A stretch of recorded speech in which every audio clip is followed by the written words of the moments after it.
Oke, lanjut ya. Nah, setelah saya sholat maghrib, kebetulan waktu itu habis maghrib saya langsung istilahnya ngaji gitu, baca tawasulan ketika itu. Nah, sambil baca yasin, nah habis malamnya itu saya sholat isya sekitar jam 9 malam atau lebih lah, atau setengah 10 lah. Saya tuh sholat isya, terus rencana saya kan mau sholat tahajud ya teman-teman. Tapi pas begitu saya mau tidur, nah kebetulan di kamar itu kan sebenarnya spring bed. Saya nggak tahu ya itu dalamnya spring bed atau bukan, yang jelas itu spraynya itu warna hijau dan itu harum banget. Harumnya itu seperti parfum, tapi saya nggak tahu parfum apa.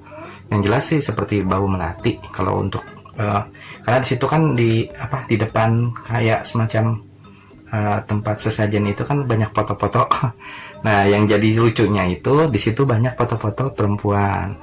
Terus ada tempat kosmetik, ya. Maksudnya itu kan bagian kepercayaan mereka ya. Dan juga menitipkan ke juru kuncinya untuk menaruh foto si A atau si B. Yang saya lihat ketika itu di semacam altar ya, semacam cermin, terus banyak bunga-bunga di situ, terus ada foto-foto. Banyak foto banget. Ada yang foto hitam putih, ada yang foto berwarna, ada. Pokoknya intinya di situ tuh, jadi di kamar itu tuh saya kurang ngerti juga kenapa orang-orang menaruh foto di situ gitu. Tujuannya apa saya kurang tahu juga, karena saya nggak mau tahu ketika itu. Yang saya niatkan, saya di situ untuk ibadah aja. Saya pengen ngerasain tidur di kamar Nyi Roro Kidul itu seperti apa rasanya gitu teman-teman. Jadi ya hasil saya sholat isya ketika itu. Nah, setelah sholat isya itu sekitar pukul setengah 10 lewat. Nah, kamera tustel saya yang tadinya nggak nyala gitu, yang tadinya rusak, begitu saya tes itu baterainya itu ada kedap-kedip, tapi seperti lowbat gitu kan, nggak mungkin ya baterai baru gitu loh, masa sih lowbat gitu. Ada beberapa yang menarik perhatian saya. Di dalam kamar itu ada sebuah etalase seperti kaca gitu. Nah, etalasenya itu dalamnya itu ada mahkota. Nah, mahkotanya itu seperti kristal tersebut yang dipoto yang ada di video ini benar-benar seperti itu, sama persis. Cuman itu untuk tahun 2007 itu nggak seperti dipoto yang saya tampilkan di video ini gitu. Saya kurang tahu juga kapan tahun yang ada di foto ini, tapi yang jelas ketika itu ada etalase, dan dalam etalasenya itu ada sebuah mahkota teman-teman. Katanya sih dipercaya bahwa itu adalah mahkotanya Nyi Roro Kidul. Tapi pas begitu saya lihat, saya cuma tertarik aja, saya foto-foto aja, foto-foto gitu. Tapi kan namanya foto tusel itu kalau kita moto itu kan ngerol filmnya itu keputar ya, otomatis ya. Misalkan kita cekrek teks 1, nah dari filmnya itu 1, 2 terus kan sampai habis kan, seperti itu.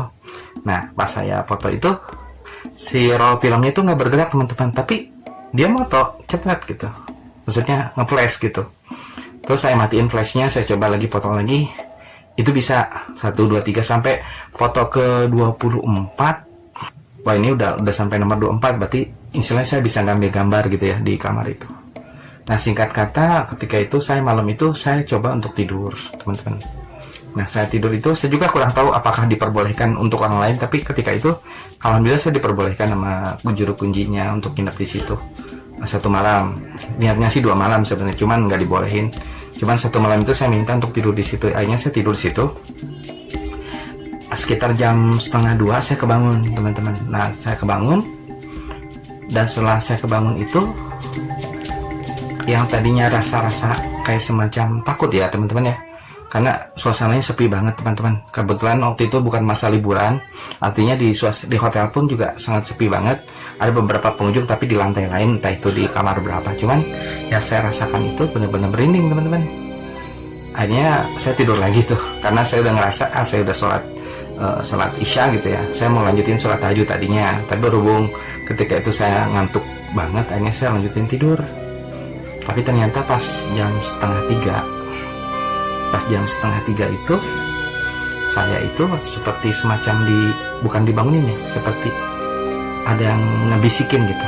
Nah, kalimat bisikinnya saya kurang begitu jelas, tapi yang jelas seingat saya sih ketika itu kita disuruh sholat gitu. Bacaan orang Arab, tapi yang bisikinnya itu perempuan teman-teman. Walau alam saya itu apa, andaikan itu sebuah panggilan memang untuk sholat, ya saya punya pikiran baiknya bahwa itu adalah suruhan saya untuk sholat gitu. Karena saya ketika saya kebangun, saya kaget juga nggak ada siapa-siapa kan situ. Karena waktu itu saya nggak berani keluar karena posisinya kalau saya dikunci dari dalam, otomatis saya pegang kunci gitu. Tapi waktu itu saya nggak pegang kunci teman-teman. Jadi cuman juru kuncinya itu hanya membolehkan masuk. Nanti saya belum batal juga yang tadi habis sholat isya gitu. Artinya saya sholat juga, sholat tahajud 2:30 ya, kurang lebih ya 2:30 sampai jam 3:30 saya masih zikir gitu. Nah pas jam 4 itu tiba-tiba wangi, harumnya itu harum banget teman-teman. Jadi semacam kayak parfum, tapi susah dijelaskan gitu. Saya juga nggak tahu itu wangi parfum seperti apa. Saya juga nggak tahu karena saya nggak pernah mencium wangi tersebut. Di kemudian hari saya nggak pernah. Terus saya ke toko parfum, saya nggak pernah nyium wangi-wangi. Tapi wanginya itu wanginya enak gitu teman-teman. Agak adem gitu wanginya. Terus nggak terlalu menyengat, cuman nempel di hidung gitu. Nah setelah besok pagi-pagi akhirnya saya bangun karena saat itu sampai jam 4 lewat saya nunggu subuh. Habis subuh 2 rakaat saya langsung tidur lagi teman-teman. Saya bangun itu setengah 7 pagi, saya dibangunin, diketok. Makan di situ, dikasih makan pagi-paginya itu breakfast. Nah saya keluar dari kamar itu jam 8 pagi teman-teman. Tapi sebelum saya keluar, yang jadi aneh, terus kamera saya yang tadinya mati seharian kemarin saya ngambil foto, saya sempat dipoto oleh Pak Cece. Pak Cece itu adalah dulu di tempat saya kerja itu ada direktur yayasan Mutiara Hati. Nah Pak Cece itu yang punya fotonya saya di dalam. Cuman biasanya teman-teman sampai sekarang saya belum pernah ketemu lagi dengan Pak Cece. Entah foto saya masih ada di dia atau enggak, saya kurang begitu. Terakhir kali tahun 2009 itu, setelah 2007 ya, 2009 itu saya minta fotonya ke Pak Cece. Sempat dikasih teman-teman, bisa dipindahin ke HP saya. Ketika itu kan HP belum zaman Android ya, HP-nya pun masih Nokia. Cuman ketika itu Nokia 6600 itu cukup gaya lah, cukup bagus gitu untuk nyimpen foto. Nah sayang sekali fotonya itu kehapus teman-teman di HP tersebut. Jadi saya nggak punya bukti bahwa saya pernah nginep di situ. Saya pernah dikasih CD, isinya itu foto-foto saya di dalam.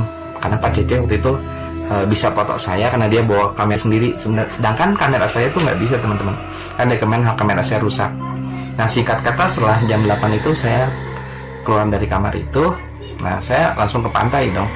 Saya mau lihat suasana pantai pagi-pagi. Nah yang aneh, pas pagi-pagi saya mau perjalanan ke pantai, itu mendadak kamera saya yang tadinya rusak kemarin kan bisa dipakai, tiba-tiba nyala lagi teman-teman, normal.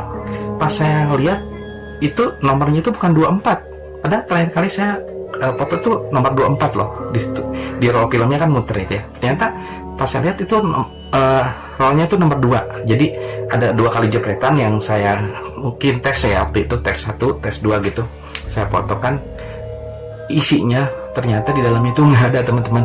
Jadi nomor 1 sampai nomor 24 saya foto-foto di dalam itu naik nihil. Jadi tidak tersimpan di kamera saya. Padahal kamera saya itu baru, baterainya juga baru. Tapi pas begitu di pantai itu mendadak normal teman-teman. Jadi saya aneh. Jadi akhirnya ya udah saya foto-fotonya di pantai gitu ketika itu. Sayangnya yang foto-foto saya ada di dalam kamar tersebut itu nggak ada. Saya juga bingung kok bisa kayak gitu. Yang jadi aneh kedua, setelah saya mandi di pantai, terus saya balik ke hotel, ke penginapan saya, tapi bukan di Samudra Beach ya, di villa lain gitu, di semacam resort gitu. Saya nginap di situ, saya mandi. Nah setelah saya mandi sampai pulang ke Bogor sampai 3 hari